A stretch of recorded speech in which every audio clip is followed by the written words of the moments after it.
creeps, and welcome to our very last episode in Nashville. Now you're probably wondering, hey Malia, why are you filming this intro in your living room with some Prosecco instead of in Nashville on location like all the other episodes? Well, I'm gonna tell you it's a funny story.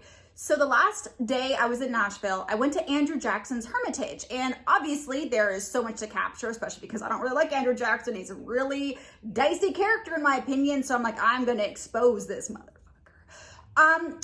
But it was under 30 degrees and my camera kept dying and my phone kept dying. Therefore, I don't have things like an intro, so I'm filming it here in my living room. Also, before we get into the episode, I just want to take a second and thank you guys for watching, subscribing, liking, and commenting on all of these videos. I had such a great time filming them, and it means so much to me when you guys engage with the content and share the content and subscribe. It's just like, it means more than you guys could ever understand. So thank you so much. And that being said, if you haven't subscribed yet or liked the video yet, please go ahead and do it. Just go do it. It's a fun thing to do. And on that note, on with the show. Ching ching, creeps. All across the globe, cemeteries and historic buildings are disappearing.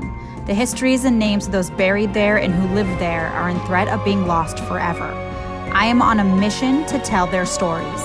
This is Grave Hunter.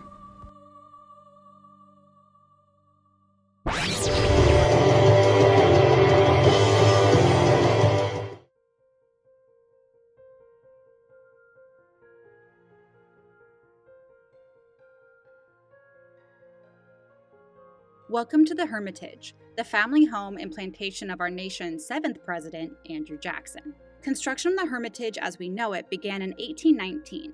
Once Jackson became president, the home went through a major remodeling upgrade, and we get what you see today, minus the war damage and subsequent remodeling to fix said war damage. The house is a mix of Southern charm and Greek tragedy, the opulence only visible behind the many tomes and books of Jackson. His wife, Rachel, the brassy, squat woman she was, would only see the finished house for a short period of time because she would die shortly after he became president, a death Jackson would never get over. Rachel never bore Jackson any children, but her sister promised them her next-born son, and when she had twin boys, she gave one to the Jacksons. Strange, but generous. Andrew Jackson Jr. always knew he was adopted, but never felt out of place because of it. Unfortunately, he would not inherit his adopted father's business sense, but rather find all of his interest in hunting, and it's under his care that the Hermitage would accrue large amounts of debt and eventually be sold to the state of Tennessee. Jackson Jr.'s wife, Sarah York, was from Pennsylvania and came from a very abolitionist-supporting family. Marrying into the Jackson family and later having to help run the Hermitage with one of the largest slaveholdings in the country was something she never could quite come to terms with. It is due to her efforts that the house even made it through the war, and when her husband died in 1865 from a hunting accident, it was up to her to save the Hermitage. Andrew Jackson, a complicated man at best, would spend his remaining years at the Hermitage and would die in the bed still on display in his room. Like at Belmead, after emancipation, a large chunk of now freed African Americans stayed on to work at the Hermitage, the most famous of those being Alfred, who would later buy Andrew Jackson's personal bed and mirror, both of which he would donate back to the museum. It is said Jackson has never left the home he loved so much, and his spirit can be seen by many who visit. The house today feels like a strange shadow, covered in the sins of the owners, and in the darkness, there's a light of hope that comes from the lessons we've learned from the man who made unrepairable mistakes that our country is still dealing with. Okay, so I'm heading towards the tomb of both Andrew Jackson and his wife, Rachel, who, when she passed, he never quite got over it. He was in grieving for the rest of his life. But you can see the mansion is right behind me. It's freezing, but this is beautiful. We have a pretty little garden going on here. Ooh. Oh, this is really, really neat. I think I go this way. You can start to see it over in the distance. I always appreciate these old places where they actually got buried on their property. You'd be surprised how hard that is to pull off nowadays. because, you know, people want you to spend money in the funeral industry and blah, blah, blah, blah, blah. It's a super bummer. Looks like we have some beautiful headstones as well. Now, I'm not sure if they know where the slave burial ground here is.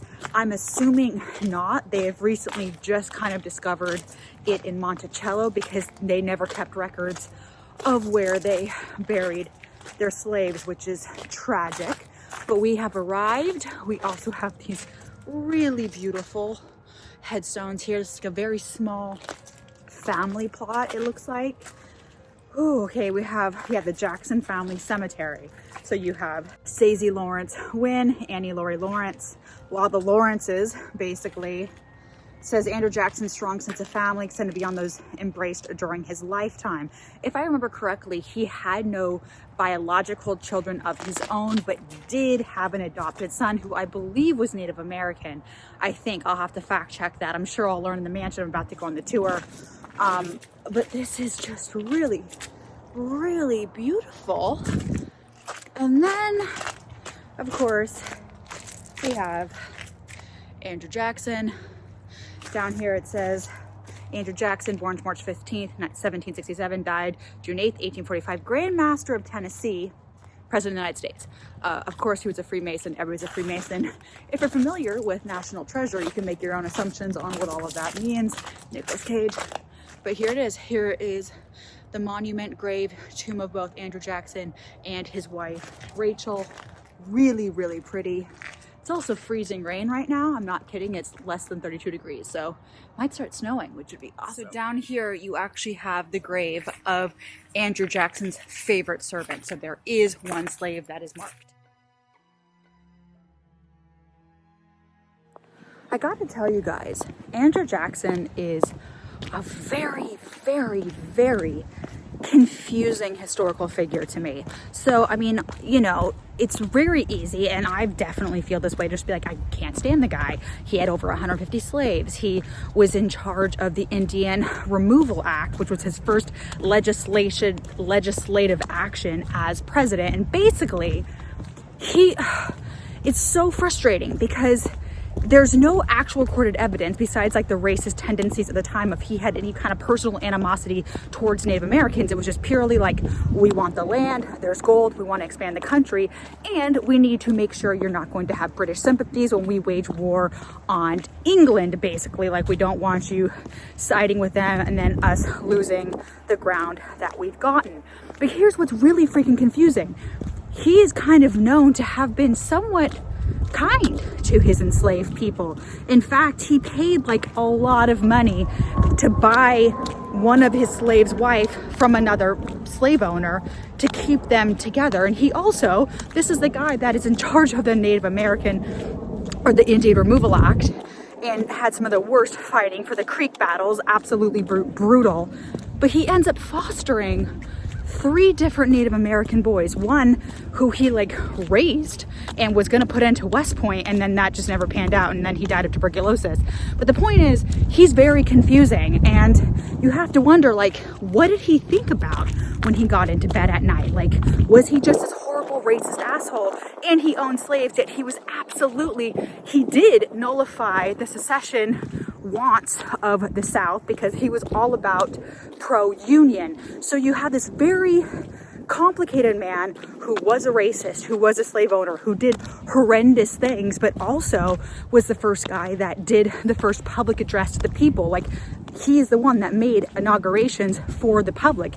He set that precedent of bringing it out to the people. He is the person, or president, I should say, that first started addressing the people before addressing Congress. Like, a lot of what we know about as our democratic process is in due part to Jackson, yet he was horrible if you were white. So confusing, interesting tour, great conversation with the tour guide. Really appreciated the open, honest, intellectual conversation I had.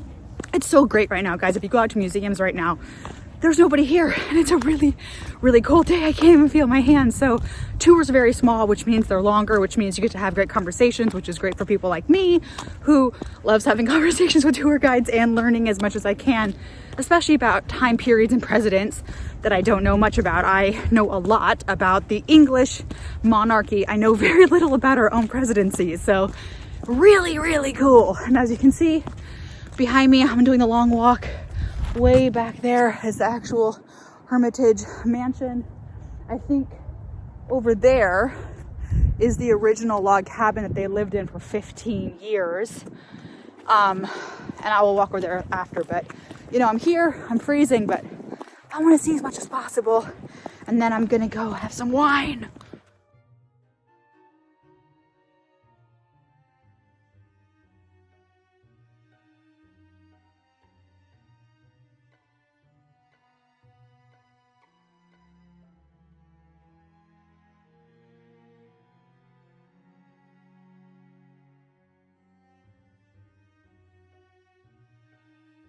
So I am currently in Alfred's cabin. Now, Alfred is a really interesting story here at the Hermitage. So he was originally one of Andrew Jackson's slaves, but then after the emancipation, he stayed on the land as a worker, and he became like a really important person to this land. And then when Andrew Jackson died, Andrew Jackson Jr., his adopted son, and that's a whole other very complicated issue, he took over and he was horrible at running the estate, basically lost everything, was essentially in today's money equivalent $4 million in debt, had to sell the estate to the state of Tennessee, eventually became a museum, all of that, whatever.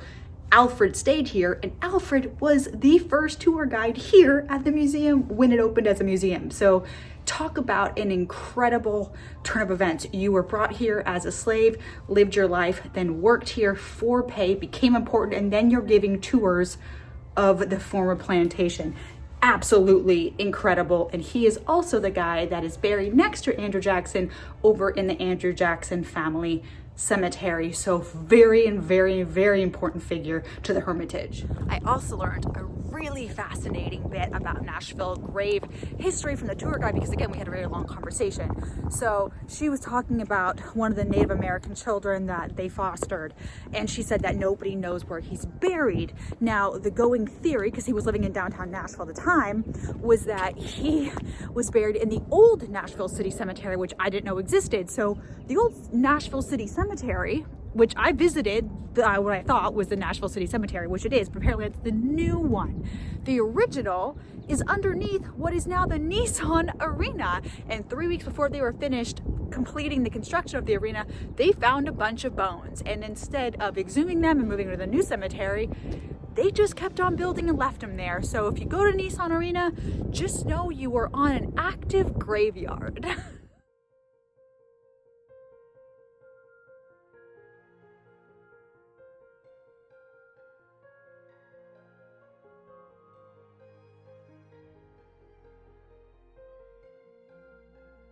Unbelievable thing is currently happening, which means I can barely fit underneath this door frame. You know how tiny I am? How tiny were these people?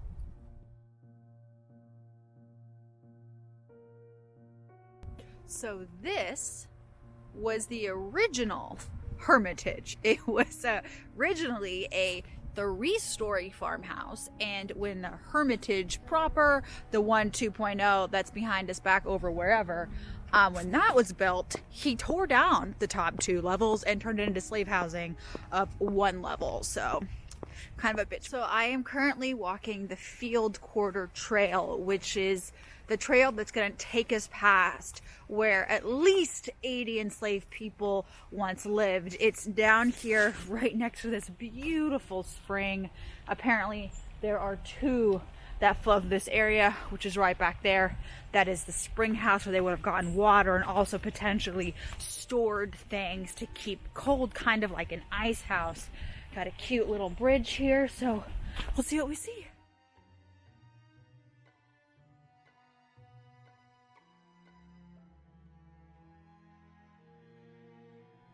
I'm absolutely having one of those moments where I'm like, Malia, You are walking all by yourself through a very creepy trail in the woods. It's raining, the atmosphere is thick. What could go wrong?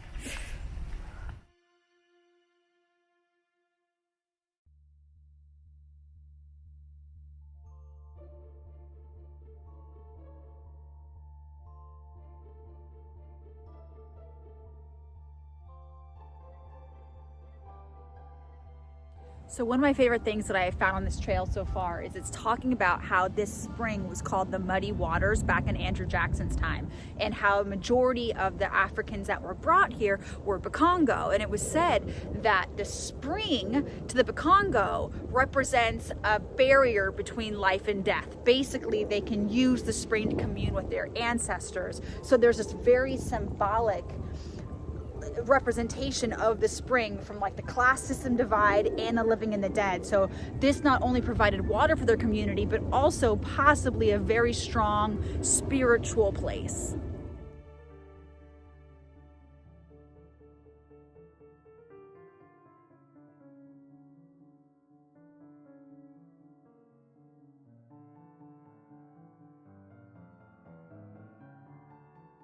Unfortunately, it was so cold out that both my phone and camera died, so this is all that I could capture at the Hermitage. However, I did end up going to the other Hermitage, the luxury historic hotel downtown. Opened in 1910, the first $1 million hotel in Nashville is full of ghosts, important history like being the headquarters for the suffragette movement in the city, and holy crap, did they make a mean cocktail. Absolutely obsessed. As I'm reflecting back on my time in Music City, I'm full of gratitude for the amount of nice people I encountered, the history I learned, and the perspective I've gained for a time in our nation's history I've previously had no attachment to. I am eager to return to the city who I've fallen for and explore more of its incredible stories. Until our next adventure, creeps, chin chin.